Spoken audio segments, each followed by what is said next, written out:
মেহেদি নয়, রক্তের রঙে চিরবিদায় রিমঝিমের। দরিদ্র পরিবারে জন্ম নিয়ে জীবন সংগ্রামে সফলতার সিঁড়ি পার হচ্ছিলেন রিমঝিম। একটি বেসরকারি সংস্থায় চাকরির পাশাপাশি চালিয়ে যাচ্ছিলেন নিজের পড়াশোনাও। সম্প্রতি ভর্তির সুযোগও পেয়েছেন ঢাবিতে। আগামী ৬ জুলাই পাকাপাকি ছিল পছন্দের ছেলেকে নিয়ে রিমঝিমের বিয়ের পিঁড়িতে বসার দিনক্ষণ। চট্টগ্রামের পটিয়ার ভান্ডাগাঁয়ের যুবক সানি বড়ুয়ার সাথে স্বপ্নের নতুন জীবনের স্বপ্ন বেঁধেছিলেন এই তরুণী। কক্সবাজারে রামু নিজ বাড়ি থেকে বিয়ের কেনাকাটা করতে যাচ্ছিলেন চট্টগ্রাম, কিন্তু বিধাতার কি ইচ্ছা, হাতের কাছে এসেও স্বপ্ন ছুঁয়ে দেখার ভাগ্য হয়নি রিমঝিম বড়ুয়ার।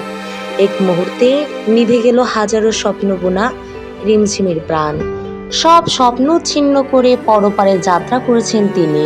গতকাল সোমবার ১৬ জুন সকাল ৯টার দিকে কক্সবাজার মহাসড়কের রামু রশিদ এলাকায় এক ভয়াবহ সড়ক দুর্ঘটনায় নির্মমভাবে প্রাণ হারান রামুর পূর্ব রাজারকুল গ্রামের হিমাংশু বড়ুয়ার মেয়ে কলেজ ছাত্রী রিমঝিম বড়ুয়া।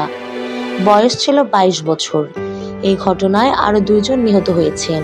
তারা হলেন কক্সবাজার সদরে PM খালি দক্ষিণ পাতলি এলাকার ব্যবসায়ী হাবিবুল্লাহ, বয়স ছিল ৫৫, ও রিয়াদ, বয়স ছিল ১১। এই ঘটনায় আরও অন্তত ১০ জন আহত হয়েছে। নিহত রিমঝিম বড়ুয়ার মামাতো ভাই স্থানীয় ইউপি সদস্য লিটন বড়ুয়া জানান, নিহত রিমঝিম বড়ুয়া কক্সবাজার সরকারি কলেজের ডিগ্রি শেষ বর্ষের ছাত্রী ছিলেন। পাশাপাশি রোহিঙ্গা ক্যাম্পে একটি NGO-তে চাকরি করতেন। সম্প্রতি পারিবারিকভাবে তার বিয়ে ঠিক হয়। বর চট্টগ্রামের পটিয়ার ভান্ডারগাঁয়ের ব্যবসায়ী যুবক সানি বড়ুয়া। গত ১৬ তারিখ দুই পরিবারের সদস্যদের নিয়ে তাদের বাগদান সম্পন্ন হয়। আগামী ৬ জুলাই বিয়ের তারিখ নির্ধারণ করা হয়।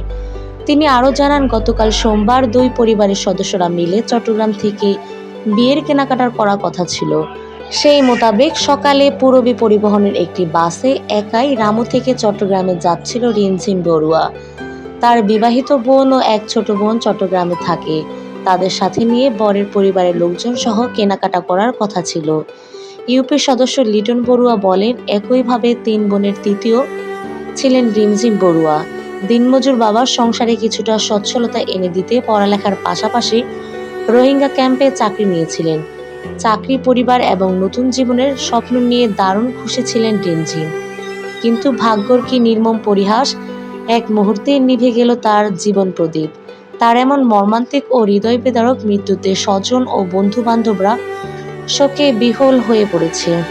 ফেসবুক সহ সামাজিক যোগাযোগ মাধ্যমে শোক জানিয়ে আবেগঘন স্ট্যাটাস পোস্ট করেছেন রিমঝিমের বন্ধু ও স্বজনরা। এক স্বজন লেখে, লাল শাড়িতে তোকে দেখা হলো না, ওপারে ভালো থাকিস।